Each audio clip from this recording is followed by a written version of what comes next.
You know, and it's me, it's Mark, it's the, you know, Kevin Systrom and Instagram, it's all of these people, understood this consciously, and we did it anyway.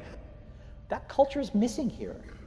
So part of what we're trying to do to achieve those goals is like take really big, audacious points of view on the world and then train ourselves to be patient. And it's really, really hard. The entire society is set up to not be patient anymore. Consumer internet businesses are about exploiting psychology.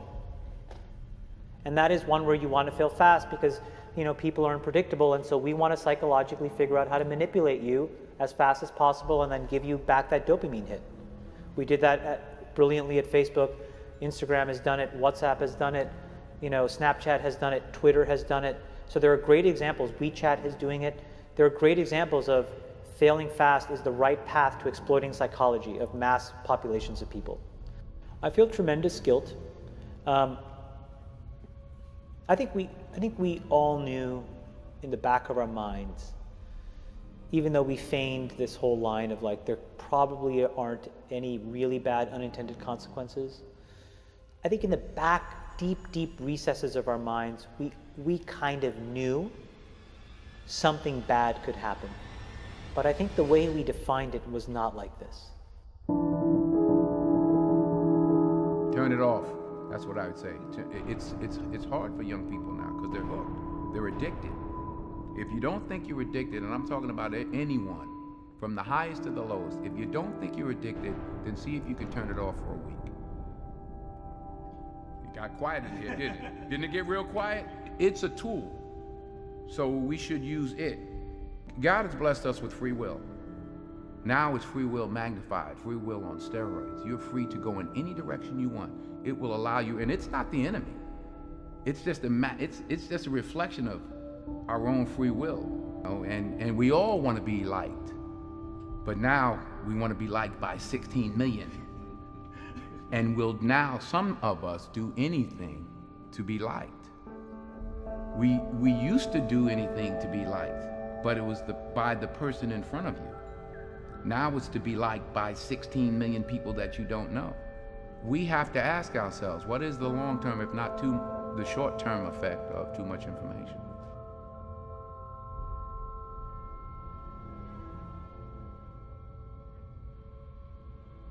So the context was I was at Stanford, and the dean asked me to speak to the MBA students. And in it, what I was talking about was, the question was, you know, what do you think the long-term effects of social media in general are? And unfortunately, what happened was, I think it's easy to characterize what I said just as a Facebook-specific thing because I worked there and I was a key part of growing it. The reality of what I was... Explain what you said at the time. So what I said was, I think the tools that have been created today are starting to erode the social fabric of how society works. And what I meant by that is the following thing. Today we live in a world now where it is easy to confuse truth and popularity. And you can use money to amplify whatever you believe and get people to believe that what is popular is now truthful and what is not popular may not be truthful. You know, Joe and I, for example, we've been on the other side of climate for a long time, right? And the reality is now I can take money and I can use that through all of these social media systems that exist to hundreds of millions of people, and I can convince all of Joe's friends and everybody like him of my opinion in very subtle and small ways. And he can do the same to me. We can do that about vaccines. We can do that about gay rights. We can do that about bathroom laws. We can do that about Roy Moore.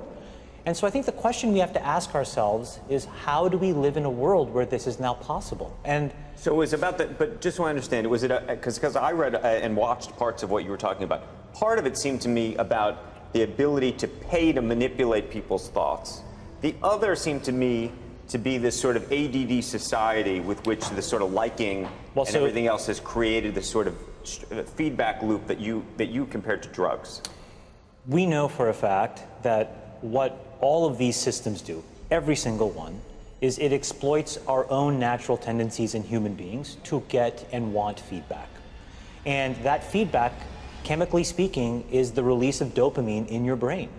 And so what these feedback loops do, and they exist everywhere, in Call of Duty, in other video games, in social networking sites, they get you to react. when Facebook was getting going, I had these people who would come up to me and they would say, you know, I'm not on social media. And I would say, okay, you know, you will be. And then they would say, no, I value my real life interactions. I value the moment. I value presence, and I value intimacy.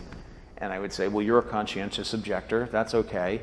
You don't have to participate, but, you know, we'll get you eventually. and like, I don't know if I really understood the consequences of what I was saying. Because the unintended consequences of a network when it grows to 1 billion or 2 billion people, and it literally changes your relationship with society, with each other, with you know, it probably interferes with productivity in weird ways. God only knows what it's doing to our children's brains. You know, if the thought process that went into building these applications, Facebook being the first of them to really understand it, that thought process was all about how do we consume as much of your time and conscious attention as possible. And that means that we need to sort of give you a little dopamine hit every once in a while because someone liked or commented on a photo or a post or whatever. And that's going to get you to contribute more content, and that's going to get you, you know, more likes and comments. I mean, it's a social validation feedback loop that it's like it's exactly the kind of thing that a hacker like myself would come up with, because you're exploiting a vulnerability in human psychology. It literally is a point now where I think we have created tools that are ripping apart the social fabric of how society works. That is truly where we are. And I would encourage all of you, as the future leaders of the world, to really internalize how important this is. If you feed the beast, that beast will destroy you. If you push back on it, we have a chance to control it and rein it in. And it is a point in time where people need to hard break from some of these tools and the things that you rely on. The short-term dopamine-driven feedback loops that we have created are destroying how society works. No civil discourse, no cooperation, misinformation, mistruth. And it's not an American problem. This is not about Russian ads. This is a global problem. So we're in a really bad state of affairs right now, in my opinion. It is eroding the core foundations of how people behave by and between each other. And I don't have a good solution. You know, my solution is I just don't use these tools anymore. I haven't for years. It's created huge tension with my friends, huge tensions in my social circles. If you look at, like, you know, my Facebook feed, I've posted maybe 2 times in 7 years. 3 times, 5 times. It's less than 10. And it's weird. I guess I kind of just innately didn't want to get programmed. And so I just tuned it out. But I didn't confront it. And now to see what's happening, it really bums me out. Like, think about, like, there were these examples where there was a hoax in WhatsApp where in some, like, village in India, people were, like, afraid that their kids were going to get kidnapped, etc. And then there were these lynchings that happened as a result, where people were like vigilante running around. They think they found the person, and I mean, seriously? Like, that's what we're dealing with.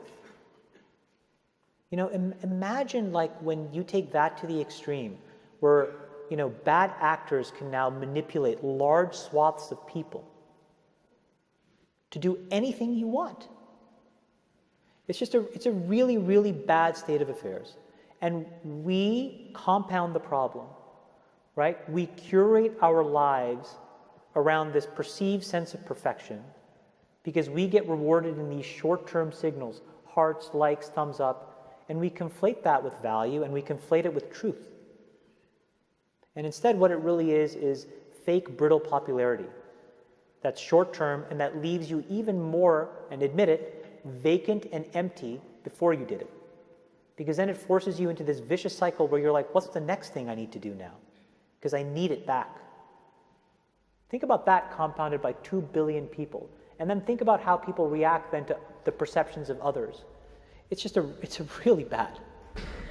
So you're training your brain here, whether you think it or not, whether you know it or not, whether you acknowledge it or not. Acknowledge that these things where you're spending hours a day are rewiring your psychology and physiology in a way that now you have to use to go and figure out how to be productive in the commercial world.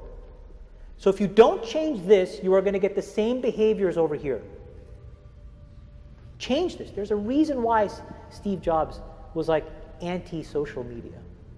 I am telling you I'm not on these fucking apps. I'm not him by any stretch of the imagination. But I am proactively trying to rewire my brain chemistry to not be short-term focused. I'm telling you they're linked.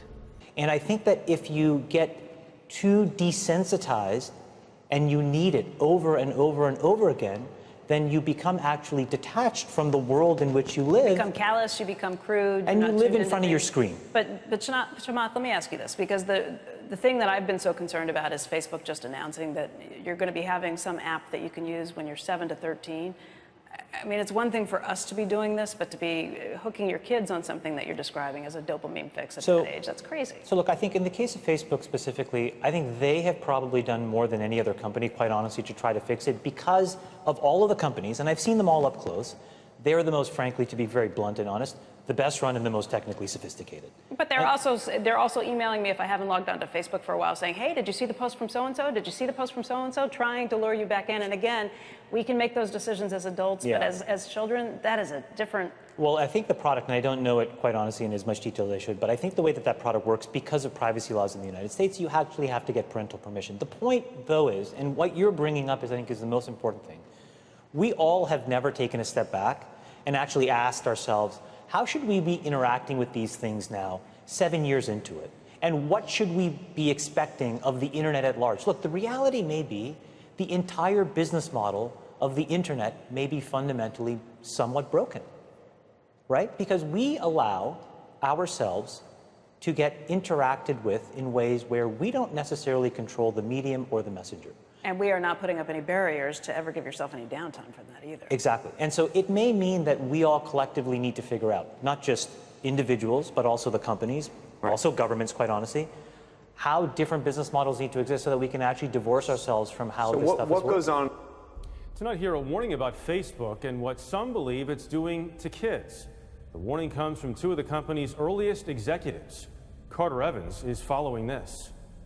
We kind of knew something bad could happen. Chamath Palihapitiya, a former Facebook executive once in charge of user growth, now says he has tremendous guilt about the social network he helped build. We have created tools that are ripping apart the social fabric of how society works. And it's influencing the next generation. Studies show 92% of teens go online daily, and 1 in 5 young people regularly wake up in the night to send or check messages on social media. People need to hard break from some of these tools and the things that you rely on. The short-term dopamine-driven feedback loops that we have created are destroying how society works.